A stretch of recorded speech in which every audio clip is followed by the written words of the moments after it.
خاص طور پر home department, finance department اور پریس ڈپارٹمنٹ میں بااعتماد ہندو افسروں کو تعینات کیا جائے۔ ڈی سی، آئی جی اور ایس پی عموماً ہندو ہوں، تھانوں کے انچارج بھی زیادہ سے زیادہ ہندو ہوں۔ محکمہ پولیس اور ضلعی انتظامیہ میں مسلمانوں کو فیلڈ ورک سے ہٹا کر بے ضرر قسم کے دفتری کام کاج پر لگا دیا جائے۔ پولیس کی نفری میں مسلمان سپاہیوں کو بتدریج غیر مسلح کر کے پولیس لائن اور تھانوں کے اندر معمولی فرائض پر مامور کیا جائے۔ جن صوبوں میں سرحدی مسلمانوں سے بھرتی شدہ ماؤنٹڈ ملٹری پولیس ہے، اسے فوراً توڑ دیا جائے اور افسروں اور نفری کو اختتام میں ملازمت کی مناسب رقم یکمشت ادا کر کے رخصت کر دیا جائے۔ سرکاری خزانوں، اسلحہ خانوں اور مال کے ریکارڈ آفسوں کی حفاظت کے لیے ہندو گارڈ تعینات کیے جائیں۔ اسلحہ رکھنے والے مسلمان لائسنس ہولڈرز کی نقل و حرکت کی نگرانی کی جائے۔ ایسے ہنگامی منصوبے تیار رکھے جائیں جن کے تحت ان لائسنس داروں سے قلیل ترین نوٹس پر ہر قسم کا اسلحہ قریبی تھانے میں جمع کروایا جا سکے۔ کاروں، بسوں، ٹیکسیوں اور ٹرکوں کے مسلمان مالکوں کی فہرستیں بنا کر ان پر کڑی نظر رکھی جائے۔ مسلمان آتش بازوں کے لائسنس معطل کر دیے جائیں اور ان کا آتش گیر سٹاک فوری طور پر پولیس کی حفاظت میں لے لیا جائے، وغیرہ وغیرہ۔ ہر چیف منسٹر کو نہایت سخت تاکید کی گئی تھی کہ وہ ان ہدایات پر ایسی خوش اسلوبی سے عمل درآمد کرے کہ اس سے آبادی کے کسی فرقے کے خلاف کسی قسم کے امتیازی سلوک کا پہلو مترشح نہ ہو۔ بغل میں چھری اور منہ میں رام رام کا اس سے بہتر ظہور چشم تصور میں لانا محال ہے۔ یہ حکم نامہ پڑھ کر مجھے شدید ذہنی دھچکا لگا۔ مہاتما گاندھی کے نام نہاد بے تعصبی کی لنگوٹی بعد مخالف کے جھونکوں میں اڑ کر دور جا پڑی اور وہ اپنے اصلی رنگ و روغن میں بالکل برہنہ ہو گئے۔ اہنسا پرم دھرم کے اس جھوٹے پجاری کے اشاروں پر ناچنے والی انڈین نیشنل کانگریس کے عزائم مسلمانوں کے خلاف اتنے ہی خطرناک اور سنگین نکلے جتنے کہ ہندو مہاسبھا یا راشٹریہ سیوک سنگھ کے سمجھے جاتے تھے، بلکہ کانگریس کے ساز شانہ منصوبے دوسری فرقہ وارانہ جماعتوں سے بھی زیادہ پرخطر اور ہولناک تھے، کیونکہ ہندوستان کے کئی صوبوں میں کانگریس کی حکومت تھی اور مرکز کی عبوری گورنمنٹ میں 14 میں سے 6 کانگریسی اور 2 مزید غیر مسلم وزیر تھے۔ فوج کا محکمہ سردار بلدیو سنگھ کے قبضے میں تھا اور سارے ہندوستان کی police, C I D, radio اور دیگر ذرائع ابلاغ کی مشین سردار ولبھ بھائی پٹیل کے متسبانہ ہاتھوں میں تھی۔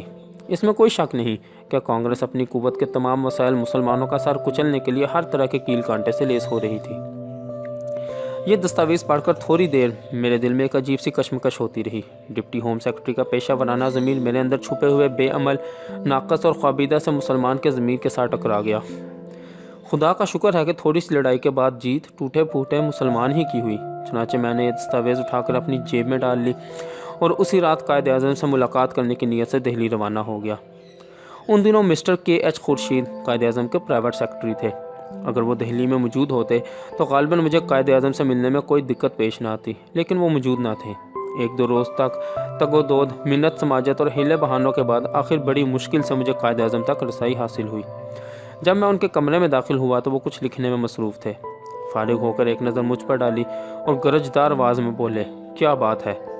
سر، میں آپ کے لیے ایک مفید دستاویز لے کر آیا ہوں۔ میرا نام قدرت اللہ شہاب ہے، میں اڑیسہ میں ڈپٹی ہوم سیکرٹری ہوں۔ میں نے ایک ہی سانس میں زیادہ سے زیادہ باتیں کہنے کی کوشش کی۔ کیسی دستاویز؟ میں نے آگے بڑھ کر کانگریس کا سرکولر ان کی خدمت میں پیش کیا۔ وہ بڑے سکون سے اسے پڑھتے رہے۔ میں کھڑا ہوا ان کے چہرے کا جائزہ لیتا رہا۔ ان کے جذبات میں ہلکا سا ارتعاش بھی پیدا نہ ہوا۔ ایک بار پڑھ چکے تو مجھے کرسی پر بیٹھنے کا اشارہ کیا اور فرمایا، ہاں، یہ ہمارے لیے مفید ہو سکتی ہے۔ یہ کہہ کر وہ دوبارہ اس کے مطالعے میں مصروف ہو گئے۔ اس کے بعد مجھ سے دریافت کیا، یہ تم نے کہاں سے حاصل کی ہے؟ میں نے فٹ ساری بات کہہ سنائی۔ ویل، تمہیں ایسا نہیں کرنا چاہیے تھا۔ دس از بریچ آف ٹرسٹ۔ میں نے اپنا قومی فرض پورا کرنے کے موضوع پر تقریر کرنے کی کوشش کی تو قائد اعظم نے مجھے کسی قدر سختی سے ٹوک دیا اور فرمایا، don't you see each copy is numbered, its disappearance would be easily track down to you, are you prepared to face the consequences? میں نے بڑے اعتماد سے جواب دیا، یس سر، آئی ایم فلی پریپیئرڈ۔ کیا میں اسے اپنے پاس رکھ سکتا ہوں؟ قائد اعظم نے دستاویز کی طرف اشارہ کر کے کہا، جی ہاں سر، یہ میں آپ کے لیے ہی لایا ہوں۔ آل رائٹ، تم جا سکتے ہو، قائد اعظم نے حکم دیا۔ میں دروازے سے باہر نکلنے لگا تو قائد اعظم نے بلند آواز سے پکار کر پوچھا، تم نے اپنا نام کیا بتایا تھا؟ قدرت اللہ شہاب۔ بوائے، دوبارہ ایسی حرکت نہ کرنا، قائد اعظم نے فرمایا۔ مجھے نہیں معلوم کہ اس وقت ان کے چہرے پر کوئی مسکراہٹ تھی یا نہیں تھی، لیکن ان کے لہجے میں مجھے شفقت کا ہلکا سا گداز ضرور محسوس ہوا۔ یہ اپریل 1947 کی بات ہے۔ اس وقت ہندوستان کی بساط سیاست پر مسلمانوں کے خلاف جو خطرناک چالیں چل رہی تھیں ان کا پس منظر بڑا سبق آموز ہے۔ جب سے لاہور 1940 کا پاکستان ریزولوشن منظور ہوا تھا، اسی وقت سے گاندھی جی لنگر لنگوٹ کس کر اسے ناکام بنانے کے لیے میدان عمل میں اترے ہوئے تھے۔ 1942 میں جب برطانیہ کو جرمنی اور جاپان کے ہاتھوں چاروں طرف شکست پر شکست نصیب ہو رہی تھی، تو انہوں نے ایک منجھے ہوئے سیاسی جواری کی طرح حالات کو آنکھ تول کر اپنا پانسا پھینکا اور مسلمانوں کے اعتماد میں لیے بغیر ہندوستان چھوڑ دو کوئٹ انڈیا تحریک کا کھڑا کر دیا۔ جب یہ پوچھا جاتا تھا کہ اگر انگریز واقعی چلے جائیں تو ہندوستان کس کے حوالے کر کے جائیں، تو گاندھی جی کے چیلے چانٹوں کا جواب بڑا جازم اور غیر مبہم ہوتا تھا: ٹو گاڈ اور ٹو انارکی۔ طوائف الملوکی کی صورت میں پبارہ اکثریت ہی کی تھی اور برصغیر میں اکثریت ہندو قوم کی تھی۔ 1.5-2 برس بعد جب جنگ عظیم کا پانسا پلٹنا شروع ہوا اور برطانیہ کا پلہ بھاری دکھائی دینے لگا، تو گاندھی جی نے بھی پینترا بدلا۔ جس وقت برطانیہ شکست کھا رہا تھا، گاندھی جی جنگ کے بائیکاٹ کا پرچار اس اصول کی بنا پر کر رہے تھے کہ جنگ و جدال اہنسا پرم دھرم کے منافی ہے۔ لیکن لڑائی کا نقشہ بدلتے ہوئے اہنسا کا اصول بھی موم کی ناک کی طرح مڑ گیا۔ اب گاندھی نے برٹش حکومت کو یہ پیشکش کی کہ اگر ہندوستان کی آزادی کا اعلان کر کے اقتدار فوراً منتقل کر دیا جائے تو جنگ کے ہر شعبے میں برطانیہ کے ساتھ پورا تعاون کیا جائے گا۔ مہاتما گاندھی کے سیاسی دین میں اہنسا کے اصول کو مصلحتوں کی بے حد لچک حاصل تھی۔ جب جی چاہا ہارتے ہوئے انگریز کے خلاف جنگی بائیکاٹ کے لیے استعمال کر لیا، اور جو ہی حالات بدلے جیتے ہوئے انگریز کے ساتھ جنگی تعاون کے لیے کام میں لے آئے۔ امور ریاست اور سیاست میں ریاکاری کو فنون لطیفہ کا درجہ دینے والے کوٹلیا کا ارتھ شاستر بھی گاندھی جی کے عملی ہتھ کنڈوں کے سامنے بزیچہ اطفال نظر آتا ہے۔ جنگ ختم ہوتے ہی انگلستان میں لیبر پارٹی برسر اقتدار آ گئی۔ اس پارٹی کے ساتھ کانگریس کے گہرے تعلقات تھے۔ اس صورتحال سے فائدہ اٹھا کر گاندھی جی نے گرگٹ کی طرح ایک اور رنگ بدلا۔ اب انہوں نے برملا یہ رٹ لگانی شروع کر دی کہ انگریزوں کے بعد ہندوستان میں سیاسی اقتدار کی وارث صرف آل انڈیا کانگریس ہے۔ جہاں تک مسلم لیگ کا تعلق ہے، اقتدار حاصل کرنے کے بعد کانگریس خود اس سے نپٹ لے گی۔ اہنسا پرم دھرم کا یہ درینہ پجاری اب باضابطہ تلوار سونت کر میدان جنگ میں اترنے کی دھمکیاں دے رہا تھا۔ مطالبہ پاکستان کے متعلق گاندھی جی کا موقف یہ تھا کہ ہندوستان ایک اٹوٹ اور ناقابل تقسیم اکائی ہے۔ اس کو تقسیم کرنے کی کوشش گو ماتا کا جسم کاٹنے کے مترادف ہے۔ جراحی کا یہ عمل بھارت ماتا پر کرنے سے پہلے ان کی اپنی لاش پر کرنا ہوگا۔ اس پس منظر میں برطانوی کیبنٹ مشن آزادی ہند کی گتھی سلجھانے مارچ 1946 میں ہندوستان وارد ہوا۔ مشن میں lord پیتھک Lawrence, sir اسٹیفورڈ کرپس، mister A we Alexander شامل تھے۔ رجحان طبع اور ملان خاطر کے لحاظ سے لارڈ پیتھک لارنس گاندھی جی کی مہاتمائی کے اسیر تھے۔ وہ گاندھی جی کو مشرقی دانائی اور روحانیت کا منبع سمجھتے تھے، اور ان دونوں کا آپس میں گرو اور چیلے کا سا تعلق تھا۔ مشن کے سب سے زیادہ تیز ترار اور فعال ممبر سر اسٹیفورڈ کرپس تھے۔ پنڈت نہرو کے ان کے ساتھ گہرے مراسم تھے۔ مشن کی بیشتر اہم تجاویز پنڈت نہرو اور گاندھی جی کے خفیہ مشورے کے بعد مرتب کی جاتی تھی۔ اس مقصد کے لیے سر اسٹیفورڈ کرپس اپنے ایک ذاتی دوست سدھیر گھوش کو دلال کے طور پر استعمال کرتے تھے۔ مشن کے تیسرے ممبر اے وی الیگزینڈر کو کانگریسی لیڈروں کے ساتھ کسی قسم کی ذہنی یا جذباتی یا ذاتی وابستگی تو نہ تھی، لیکن ان کو یہ وہم لاحق تھا کہ کانگریس کے مرد آہن ولبھ بھائی پٹیل کی خوشنودی حاصل کیے بغیر مستقبل میں آزاد ہندوستان اور انگلستان کے باہمی تعلقات خوشگوار نہیں رہ سکتے۔ اس ملی بھگت کے مقابلے میں قائد اعظم کی ذات یکا و تنہا تھی۔ ان کا واحد ہتھیار ان کا ذاتی کردار تھا، جس کا ایک نمایاں جوہر ان کی سیاسی بصیرت تھی، لیکن اس سے بھی بڑا جوہر ان کی کامل ثابت قدمی اور دیانتداری تھی، جسے نہ خوف دبا سکتا تھا، نہ خوشامد ڈگمگا سکتی تھی، نہ لالچ خرید سکتا تھا۔ جب کیبنٹ مشن ہندوستان آ رہا تھا تو وزیر اعظم کلیمنٹ اٹیلی نے اپنے بیان میں یہ اعلان کیا تھا: ہندوستان میں اقلیتوں کے حقوق کا ہمیں خیال ہے، لیکن ہم یہ اجازت نہیں دے سکتے کہ کوئی اقلیت اکثریت کے حقوق پر کسی قسم کا ویٹو استعمال کر سکے۔ اس اعلان پر کانگریس نے بڑی بغلیں بجائیں۔ مسلم لیگ کے لیے یہ ایک طرح کی وارننگ تھی کہ وہ کانگریس کے عزائم میں زیادہ روڑے اٹکانے کی کوشش نہ کرے۔ قائد اعظم نے اس دھمکی کا بڑا خوبصورت جواب دیا۔ انہوں نے کہا، یہ تو وہی بات ہوئی کہ ایک مکڑی اپنا جالا بن کر تیار کرے اور پھر مکھی کو مدعو کرے کہ وہ تشریف لائے اور جالے میں آ کر پھنس جائے۔ اب اگر مکھی اس دعوت کو قبول نہیں کرتی تو وزیر اعظم اٹیلی کے الفاظ میں یہی کہا جائے گا کہ مکھی مکڑی کے خلاف ویٹو استعمال کر رہی ہے۔ کیبنٹ مشن ہندوستان میں 3 ماہ کے قریب رہا۔ اس عرصے کی داستان انگریزوں اور ہندوؤں کی سیاسی چیرہ دستیوں، منافقتوں، ریاکاریوں، دروغ بافیوں اور فریب سازیوں کی عجیب و غریب بھول بھلیاں ہے۔ کانگریس نے اپنا دام تزویر قدم قدم پر بچھا رکھا تھا اور برٹش حکومت کے نمائندے مسلم لیگ کو گھیر گھار کر اسے اس میں پھنسانے کے لیے طرح طرح کے ہتھ کنڈے استعمال کر رہے تھے۔ قائد اعظم نے ان سب کا مقابلہ بڑی بے لاگ راست بازی اور ثابت قدمی سے کیا۔ کیبنٹ مشن کا فیصلہ یہ تھا کہ برصغیر کو پاکستان اور بھارت کے دو الگ الگ اور خود مختار حصوں میں تقسیم نہیں کیا جا سکتا۔ اس کے برعکس انہوں نے یہ تجویز پیش کی کہ متحدہ ہندوستان میں امور خارجہ، دفاع اور ذرائع آمد و رفت مرکزی حکومت کے اختیار میں ہوں گے۔ صوبوں کو 3 گروپوں میں تقسیم کیا جائے گا۔ ایک گروپ میں ہندو اکثریت کے صوبے ہوں گے، دوسرے گروپ میں پنجاب، سرحد، سندھ اور بلوچستان ہوں گے، تیسرے گروپ میں بنگال اور آسام کے صوبے ہوں گے۔ 3 مرکزی شعبوں کو چھوڑ کر باقی سب امور میں ہر گروپ خود مختار ہوگا۔ اب متناقضانہ سیاست کاری کا ایک نیا منظر ظہور میں آیا۔ ایک الگ پاکستان کا مطالبہ کرنے والی مسلم لیگ نے تو یہ تجویز منظور کر لی، لیکن اکھنڈ بھارت کی رٹ لگانے والی کانگریس نے اسے مسترد کر دیا۔ مسلم لیگ کی طرف سے اس تجویز کی منظوری قائد اعظم کی سیاسی بصیرت کا عملی شاہکار ہے۔ مطالبہ پاکستان رد ہو جانے کے بعد یہ تجویز بھاگتے چور کی سب سے اچھی لنگوٹی تھی۔ اس میں کم از کم یہ گارنٹی تو موجود تھی کہ صوبوں کی گروپ بندی کی وجہ سے ایک طرف پنجاب، سرحد، سندھ اور بلوچستان اور دوسری طرف بنگال اور آسام کے مسلمانوں کو اپنے معاملات میں بڑی حد تک ہندو مرکزیت کے اثر سے خود مختاری حاصل ہوگی۔ اس کے علاوہ قائد اعظم ہندو ذہنیت سے بڑی اچھی طرح واقف تھے۔ شاید ان کے ذہن میں یہ خیال بھی ہو کہ جس وجہ سے مسلم لیگ اس فارمولے کو منظور کر رہی ہے، عین اسی وجہ سے کانگریس اسے مسترد بھی کر سکتی ہے۔ اگر ایسا ہوا تو مطالبہ پاکستان قدرتی طور پر از سر نو بحال ہو جائے گا۔ کانگریس کی گنگا جمنی سیاست نے وہی کیا جس کی اس سے توقع تھی۔ ہندو قیادت اتنا بھی برداشت نہ کر سکی کہ کسی فارمولے میں مسلمانوں کو ان کے اکثریتی صوبوں میں بھی کسی قسم کا سیاسی اختیار حاصل ہو۔ گاندھی جی چراغ پا ہو گئے۔ پنڈت نہرو اور سردار ولبھ بھائی پٹیل نے کیبنٹ مشن پلان کی دھجیاں اڑا دی۔ ہندو پریس نے شور و غوغا کر کے آسمان سر پر اٹھا لیا۔ کیبنٹ مشن کے ہاتھ پاؤں پھول گئے۔ انہوں نے کانگریسی لیڈروں کے ساتھ کچھ ظاہری اور کچھ خفیہ رابطے قائم کیے۔ کانگریس کے دباؤ میں آ کر مشن کے ممبروں نے اپنا تھوکا ہوا خود ہی چاٹنا شروع کر دیا اور کانگریس کی ایما پر خود اپنے ہی پلان میں انہوں نے ترمیم و تجدید اور غلط تعبیر، غلط تفسیر اور غلط استخراج کے ایسے پیوند لگانے شروع کر دیے کہ اس کی شکل بدل گئی، اس کے معنی بگڑ گئے اور متحدہ ہندوستان میں مسلمانوں کے جمہوری حقوق مکمل طور پر ہندو آمریت کی بھینٹ چڑھ گئے۔ جس طور پر کانگریس نے اپنی تحریک چلائی، اس سے یہ محسوس ہوتا تھا کہ اس کا بنیادی مقصد انگریزی راج سے آزادی حاصل کرنا نہیں بلکہ مسلم لیگ کو شکست دینا ہے۔ کانگریس کی نظر میں ہندوستان کی آزادی اسی صورت میں قابل قبول تھی جبکہ مسلمانوں کو ہمیشہ کے لیے ہندوؤں کے زیر نگین رکھنے کے لیے پہلے سے پورا بندوبست کر لیا جائے۔ قائد اعظم اپنا فرض پورا کر چکے تھے۔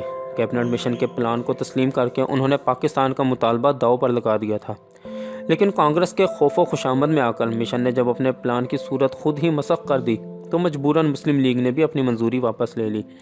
اس طرح اکھنڈ بھارت کی آخری ہنڈیا کانگریس نے خود اپنے ہاتھوں اپنی مسلم کش پالیسیوں کے چوراہے میں پھوڑ دی۔ کانگریس کے بلیک میل کے آگے سر جھکا کر اور دم ہلا کر خود اپنے ہی تیار کردہ پلان میں تحریف و تخریب کرنے والے کیبنٹ مشن نے بھی متحدہ ہندوستان کے تابوت میں آخری کیل گاڑ دی۔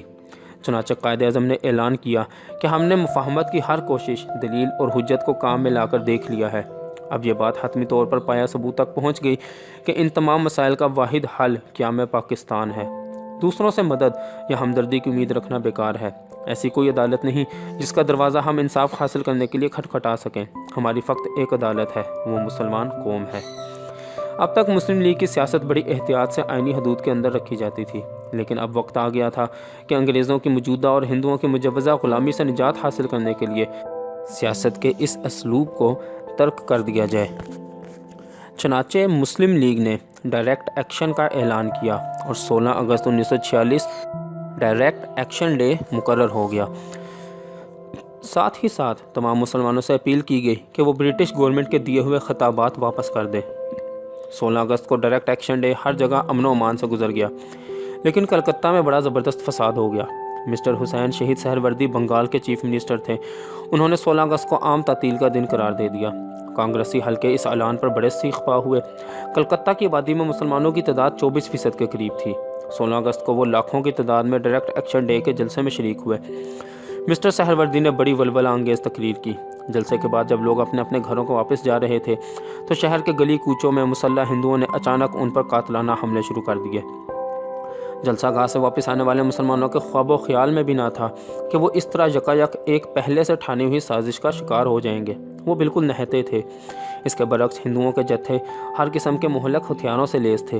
وہ جگہ جگہ گھات لگا کر بے خبر اور بے شان و گمان مسلمانوں کے انتظار میں بیٹھے تھے۔ تاریخ یہ کبھی نہ بتا سکے گی کہ اس روز کلکتہ کے گلی کوچوں، سڑکوں اور بازاروں میں کتنے مسلمان شہید ہوئے۔ ان کی تعداد سینکڑوں نہیں بلکہ ہزاروں تھی۔ یہ قیامت صغریٰ کئی روز تک شہر کے طول و عرض میں برپا رہی۔ کلکتہ کے ہندو پہلے سے تیار بھی تھے، مسلح بھی تھے اور تعداد میں مسلمانوں سے 3 گنا زیادہ تھے، لیکن ہندو پریس یہی اودھم مچاتا رہا کہ زیادتی سراسر مسلمانوں کی ہے اور صوبے کے چیف منسٹر سہروردی ان کی خفیہ طور پر مدد کر رہے ہیں۔ ہندوستان کے شہروں میں ہندو مسلم فساد کوئی نئی یا عجیب چیز نہیں تھی، لیکن جس پیمانے پر کلکتہ میں کچھ تو خون کا بازار گرم ہوا، اس نے سب کو ورطۂ حیرت میں ڈال دیا۔ یہ 2 فرقوں یا 2 گروہوں کی لڑائی نہ تھی، بلکہ دراصل یہ 2 قوموں کی جنگ تھی۔ برصغیر میں پہلی بار 2 قومی نظریہ بساط سیاست سے نکل کر میدان کارزار میں اتر آیا تھا، اور اس گریٹ کلکتہ کلنگ نے مستقبل کے نقشے پر بڑے گہرے اور دور رس اثرات مرتب کیے۔ اس کا سب سے پہلا اثر عبوری حکومت کی تشکیل پر ہوا۔ کیبنٹ مشن کی سفارش کے مطابق وائسرائے ہند لارڈ ویول کانگریس، مسلم لیگ اور دوسری اقلیتوں کے نمائندوں پر مشتمل مرکزی کابینہ بنانے کی تگدود کر رہا تھا۔ یہاں پر بھی کانگریس کی یہی خواہش اور کوشش تھی کہ وائسرائے کانگریس کو عبوری حکومت میں شامل ہونے کی دعوت دے۔ اس کے بعد مسلم لیگ سمیت دوسری جماعتیں وائسرائے کی دعوت پر نہیں بلکہ کانگریس کے ساتھ اپنا اپنا معاملہ طے کر کے کابینہ میں شریک ہوں۔ مقصد یہ تھا کہ ہندوستان کی گدی پر بیٹھنے کا حق تو صرف کانگریس کو حاصل ہو، باقی جماعتیں اس کی خوشنودی حاصل کر کے محض تفیلوں اور حاشیہ نشینوں کی حیثیت سے حکومت میں شامل ہو سکیں۔ لارڈ ویول اس چکمے میں آ گیا اور اس نے کانگریس کے نمائندوں کو عبوری حکومت میں شامل ہونے کی براہ راست دعوت دے دی۔ گاندھی جی کا نخل تمنا ایک دم سرسبز ہو گیا۔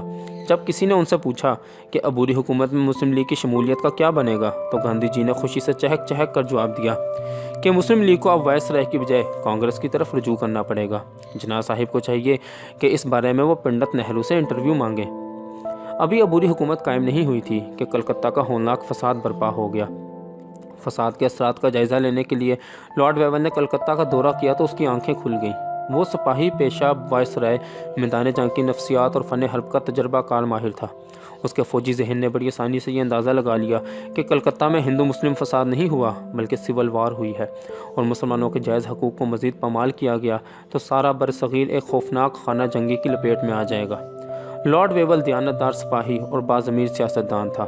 کلکتہ سے واپس آ کر اس نے اخلاقی جرأت سے کام لیا اور کانگریس سے مشورہ کیے بغیر مسلم لیگ کو عبوری حکومت میں شامل ہونے کی براہ راست دعوت دے دی۔ وائسرائے کے اس اقدام سے کانگریس کا سارا منصوبہ خاک میں مل گیا۔ انگریزوں کے سائے تلے ہندوستان پر اکیلے راج کرنے کا خواب ادھورا رہ گیا۔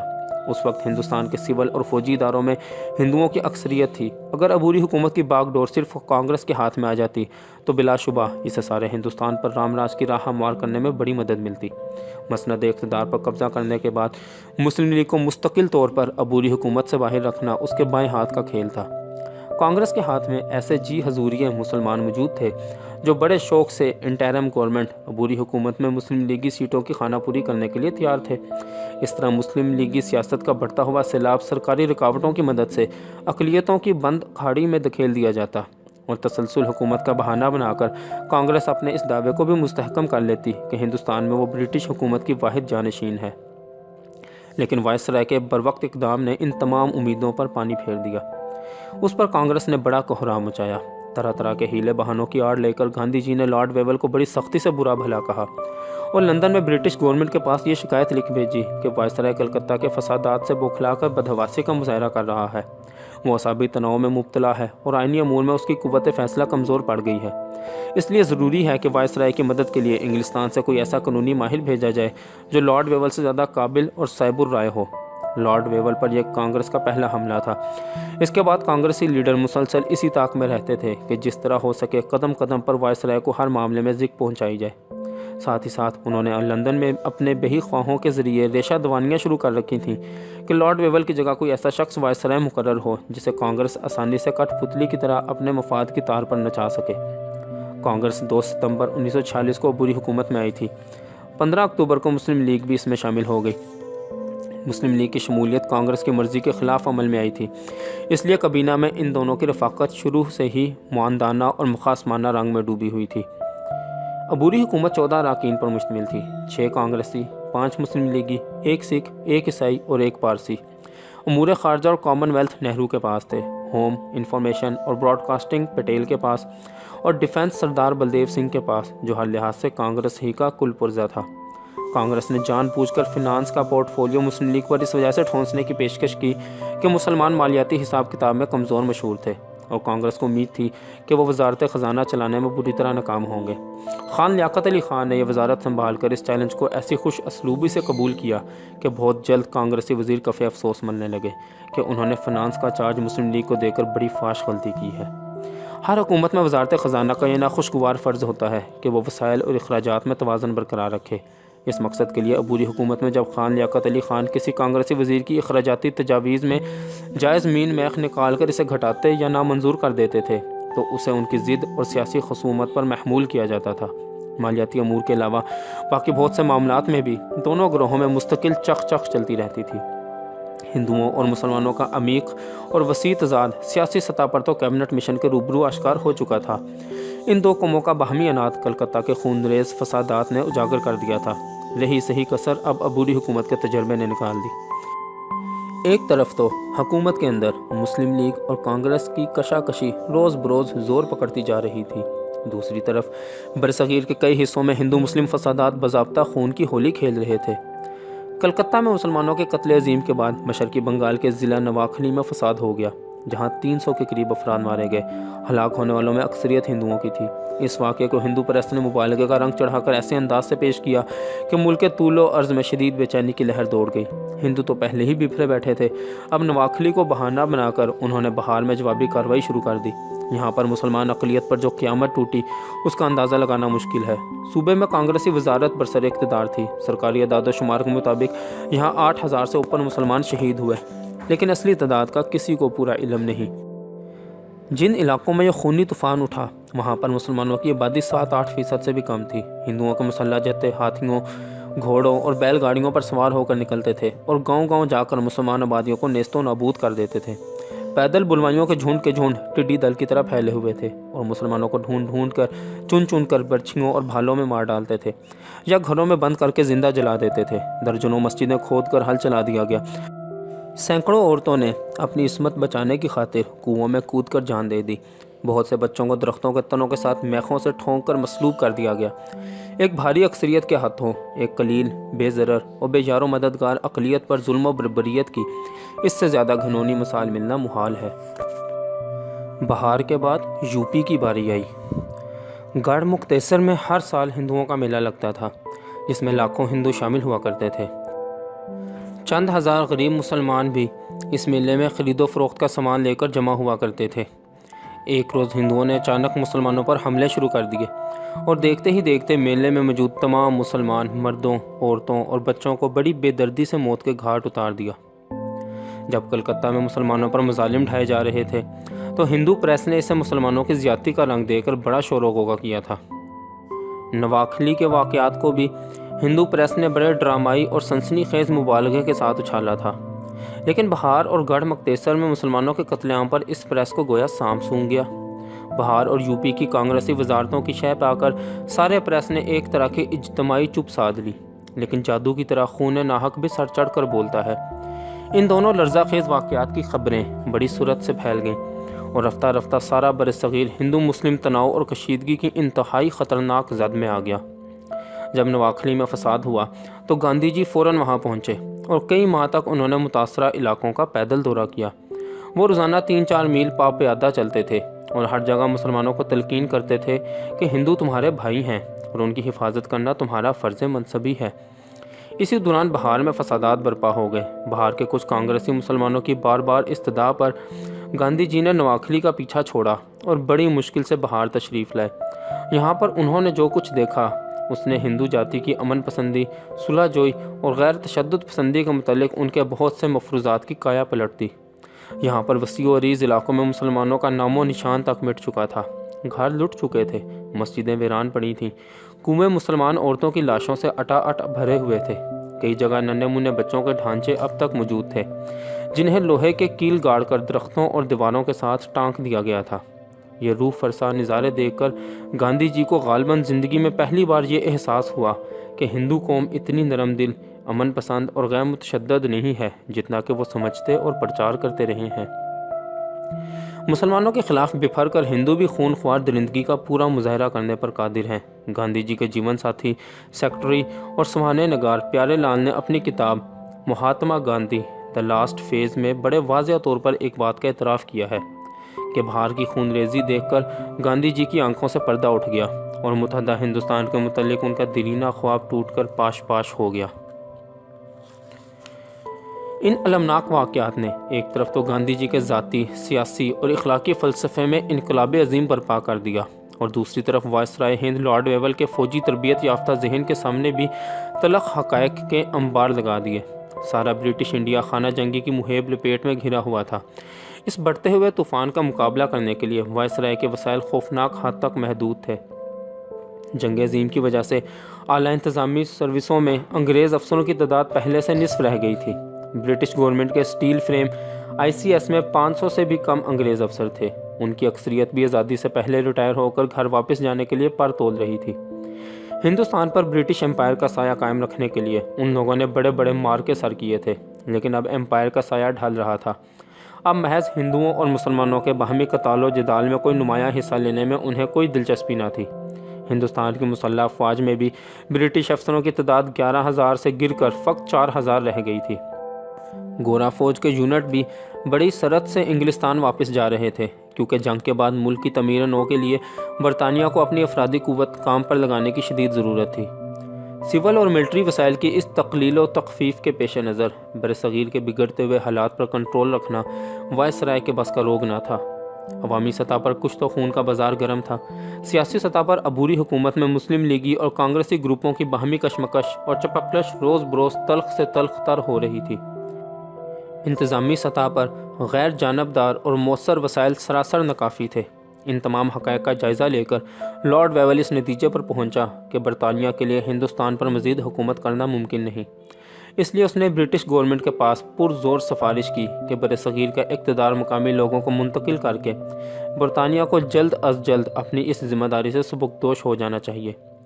اس پس منظر میں وزیر اعظم ٹیلی نے 20 فروری 1947 کو یہ تاریخی اعلان کیا کہ حکومت برطانیہ 15 جون 1948 تک لازمی طور پر ہندوستان کے اقتدار سے دستبردار ہو جائے گی۔ یہ اقتدار کس کو سونپا جائے گا؟ کیا اقتدار برٹش انڈیا کی کسی واحد مرکزی حکومت کو منتقل کیا جائے گا، یا الگ الگ صوبوں کے سپرد کیا جائے گا، یا کوئی اور مناسب اور متبادل طریقہ اختیار کیا جائے گا؟ اس کا فیصلہ وقت آنے پر حالات کے پیش نظر طے پا جائے گا۔ اس کے ساتھ ہی وزیر اعظم ٹیلی نے یہ اعلان بھی کیا کہ لارڈ ویول کی جگہ لارڈ ماؤنٹ بیٹن کو ہندوستان کا وائسرائے مقرر کر دیا گیا ہے۔ اس اعلان پر کانگریس نے خوشی کے بڑے شادیانے بجائے۔ لارڈ ویول مدت سے کانگریس کی تنقید و تنقیز کا نشانہ بنا ہوا تھا۔ کانگریسی گروہ کافی عرصہ سے حکمران لیبر پارٹی کے حلقوں میں لارڈ ویول کے خلاف اپنا اثر و رسوخ مستعدی سے استعمال کر رہے تھے۔ فیلڈ مارشل ویول کا قصور صرف اتنا تھا کہ کانگریس کے رحم و کرم پر چھوڑنے کے بجائے اس نے مسلم لیگ کو براہ راست عبوری حکومت میں شامل کر لیا تھا۔ اب یہ بات تاریخی شواہد سے پایا ثبوت تک پہنچ گئی ہے کہ لارڈ ویول کی معزولی اور لارڈ ماؤنٹ بیٹن کی تقرری کا پنڈت جواہر لال نہرو کو پہلے سے علم تھا، اور اس فیصلوں کو ان کی اشیر بات بھی حاصل تھی۔ لارڈ ماؤنٹ بیٹن برطانیہ کے شاہی خاندان کا فرد تھا اور ذاتی طور پر بڑی پرکشش اور چکا چوند کر دینے والی شخصیت کا مالک تھا۔ اس کی سرشت میں خود اعتمادی کوٹ کوٹ کر بھری ہوئی تھی، اور اپنا کام نکالنے میں اسے بلا کی تیزی، تراری اور انتھک محنت اور مستعدی کا ملکہ حاصل تھا۔ وہ شہرت کا دلدادہ، ذاتی پبلسٹی کا رسیہ اور رائے عامہ کو اپنی خواہشات میں ڈھالنے کا باکمال ماہر تھا۔ لارڈ ویول کا حشر دیکھ کر ماؤنٹ بیٹن نے یہ سبق پلے باندھ لیا تھا کہ اپنے مشن میں کامیابی حاصل کرنے کے لیے اسے کانگریس کی خیر سگالی اور خوشنودی کو ہر قیمت پر خریدنا پڑے گا۔ یہ قیمت اس نے بڑی فراخ دلی سے مسلمانوں کے کھاتے سے ادا کی۔ لارڈ ماؤنٹ بیٹن نے خاص طور پر پنڈت جواہر لال نہرو کے ساتھ بہت جلد بڑے گہرے تعلقات استوار کر لیے۔ اس رشتے کی آبیاری میں لیڈی ماؤنٹ بیٹن کا بڑا ہاتھ تھا، جو ظاہری حسن و جمال، ذہنی رفاقت اور تمدنی و تہذیبی نزاکت کا خوبصورت مرقع تھی۔ ہندوستان کے آخری وائسرائے کے طور پر لارڈ ماؤنٹ بیٹن یہاں حکومت کرنے نہیں آیا تھا، بلکہ بر صغیر سے برٹش حکومت کی بساط لپیٹنے آیا تھا۔ 15 جون 1948 تک اس فرض کو پورا کرنے کے لیے اس کے پاس فقط 15 ماہ تھے۔ ونسٹن چرچل کے نزدیک اتنی بڑی سلطنت کے کاروبار کو اتنے قلیل عرصہ میں منتقل کرنے کی کوشش شدید خطروں سے خالی نہ تھی۔ اس نے اس جلد بازی کو شرمناک فرار قرار دیا تھا، جیسے جہاز کو خطرے میں گھرا دیکھ کر اس کے پیندے میں سوراخ کر کے اسے ڈبو دیا جاتا ہے، لیکن لارڈ ماؤنٹ بیٹن کے ضمیر پر ایسا کوئی بوجھ نہ تھا۔ مارچ 1947 میں جب لارڈ ماؤنٹ بیٹن نے وائسرائے کا عہدہ سنبھالا تو تقسیم ہند کا اصول قریباً طے شدہ امر تھا۔ ستم ظریفی تو یہ ہے کہ پاکستان کا مطالبہ تو مسلم لیگ نے کیا تھا، لیکن اس مطالبے کو جلد از جلد پورا کرنے کی فکر اب کانگریس کو لگی ہوئی تھی۔ یہ بات نہ تھی کہ پاسبان مل گئے کعبے کو صنم خانے سے۔ ہندوستان کی تقسیم پر کانگریس اس لیے آمادہ نہیں ہوئی تھی کہ اسے مسلمانوں کے ساتھ کوئی منصفانہ یا فیاضانہ یا دوستانہ سلوک کرنا منظور تھا۔ کانگریسی لیڈروں نے یہ کڑوا گھونٹ بڑے غم و غصہ سے شدید مجبوری اور معذوری کے عالم میں اپنے گلے سے اتارا تھا۔ عبوری حکومت کے تجربہ سے پنڈت نہرو، سردار پٹیل اور ان کے ساتھیوں کو اس بات کا یقین ہو گیا تھا کہ مسلمانوں کو اپنے ساتھ اقتدار میں شریک کر کے کانگریس کبھی بھی اپنی منمانی کارروائیاں کرنے پر قادر نہ ہو سکے گی۔ عبوری حکومت میں مسلم لیگی وزیر کانگریس کی بالادستی تسلیم نہیں کرتے تھے، اور نہ ہی وہ اپنی پالیسیوں میں کانگریس کے اشارے پر کٹ پتلی کی طرح ناچنے پر تیار تھے۔ کابینہ کے مسلم لیگی گروپ نے اپنا الگ تشخص قائم کر رکھا تھا، اور ذاتی اہلیت، دیانت اور فہم و تدبر میں بھی وہ اپنے کانگریسی رفیق کاروں سے کسی طرح کم تر نہ تھے۔ وہ آخری تنکا جس نے عبوری حکومت کے اونٹ کی کمر توڑ دی، خان لیاقت علی خان کا بجٹ ثابت ہوا، جو انہوں نے 28 فروری 1947 کو وزیر خزانہ کی حیثیت سے پیش کیا۔ اسے عام طور پر غریب آدمی کے بجٹ کے لقب سے یاد کیا جاتا ہے۔ دوسری جنگ عظیم کی وجہ سے ضروریات زندگی مہنگی ہو گئی تھیں، بلیک مارکیٹ عروج پر تھی، روپے کی قیمت گر رہی تھی، اور دولت گنتی کے چند منافع خوروں، بڑے صنعت کاروں اور تاجروں کے ہاتھ میں مرکوز ہو گئی تھی۔ اپنی بجٹ تقریر میں خان لیاقت علی خان نے اعلان کیا کہ وہ قرآن حکیم کے اس معاشی فلسفہ پر ایمان رکھتے ہیں جو دولت کو فقط امیروں کے درمیان گردش کرنے سے روکتا ہے۔ اس لیے اس بجٹ میں انہوں نے چند ایسی تجاویز شامل کی جو سماجی انصاف کے تقاضے پورے کرنے کی طرف پہلا قدم تھی۔ ایک تجویز یہ تھی کہ جن لوگوں نے ٹیکس ادا نہ کر کے دولت سمیٹی ہے ان کی تحقیقات کے لیے کمیشن قائم کیا جائے گا۔ دوسری تجویز یہ تھی کہ 1 لاکھ روپے سے اوپر تجارتی منافع پر 25% اسپیشل انکم ٹیکس وصول کیا جائے گا۔ اسی طرح کے چند اور ٹیکس تھے جن کی زد براہ راست دولت مند افراد پر پڑتی تھی۔ دولت مندوں میں بھاری اکثریت ان برلاؤں، دالمیوں اور دوسرے ہندو سیٹھوں کی تھی جن کی درپردہ مالی آنت سے کانگریس کا سارا کاروبار چل رہا تھا۔ بجٹ کا اعلان ہوتے ہی ہندو سرمایہ داروں کے حلقے میں کوہرام مچ گیا۔ انہوں نے کانگریسی لیڈروں کو آڑے ہاتھوں لیا اور کانگریس کی مالی امداد بند کر دینے کی دھمکی دی۔ سردار ولبھ بھائی پٹیل نے کابینہ میں زبردست ادھم مچایا اور خان لیاقت علی خان پر یہ الزام عائد کیا کہ یہ بجٹ غریب عوام کی مدد کے لیے نہیں بلکہ ہندو سرمایہ داروں کو ذک پہنچانے اور کانگریس کو مشکل میں ڈالنے کی نیت سے بنایا گیا ہے۔ ہندو پریس نے بھی بڑا وویلا مچایا، لیکن نواب زادہ لیاقت علی خان اپنے موقف پر ثابت قدم رہے اور انہوں نے بجٹ میں کوئی تبدیلی کرنے سے صاف انکار کر دیا۔ بجٹ کے واقعہ نے ہندو تاجروں، صنعت کاروں اور سرمایہ داروں کی آنکھیں کھول دیں۔ انہیں یکایک یہ فکر دامنگیر ہو گئی کہ متحدہ ہندوستان کی حکومت میں اگر مسلمانوں کا کچھ عمل دخل ہوا تو سماجی انصاف، انسانی مساوات وغیرہ کے نام پر ان کے مفادات پر ہمیشہ کوئی نہ کوئی ضرب پڑتی رہے گی۔ ہمیشہ کے لیے درد سر مول لینے کی بجائے یہی بہتر ہے کہ مسلمانوں کو زمین کا کچھ ٹکڑا دے کر الگ ہی کر دیا جائے تاکہ نہ رہے بانس نہ بجے بانسری۔ چنانچہ ہندو سرمایہ دار بھی دل و جان سے مطالبہ پاکستان کے حامی ہو گئے۔ کانگریس کے مرد آہن سردار ولبھ بھائی پٹیل اب اس نتیجہ پر پہنچ چکے تھے کہ حکومت میں مسلمانوں کے ساتھ کسی قسم کی شراکت بالکل لا یعنی اور عبث ہے۔ مسلمان اکثریت کے جو علاقے پاکستان بننے کے خواب دیکھ رہے تھے وہ بھارت ماتا کے پوتر بدن پر گلے ہوئے سڑے ہوئے ناسور ہیں۔ مناسب یہی ہے کہ ان ناسوروں کو جلد از جلد کاٹ کر الگ کر دیا جائے تاکہ ان کا زہر صحت مند حصوں تک پہنچنے نہ پائے۔ پنڈت نہرو پہلے ہی لارڈ ماؤنٹ بیٹن کو زبان دے چکے تھے کہ اگر پنجاب اور بنگال کو تقسیم کر دیا جائے تو انہیں پاکستان کے قیام پر کوئی اعتراض نہیں ہے۔ کانگریس نے ایک ہاتھ سے مطالبہ پاکستان کو طوعاً و کرہن تسلیم کیا اور دوسرے ہاتھ سے فوراً سر توڑ کوششیں شروع کر دیں کہ یہ نوزائیدہ ملک زندہ رہنے کے قابل نہ ہو پائے۔ اس کوشش میں اسے لارڈ ماؤنٹ بیٹن کی صورت میں بڑا کارآمد معاون و مددگار مل گیا۔ لارڈ ماؤنٹ بیٹن کو اس بات سے کوئی دلچسپی نہ تھی کہ پاکستان کن حالات میں جنم لیتا ہے اور جنم لینے کے بعد زندہ رہتا بھی ہے یا نہیں۔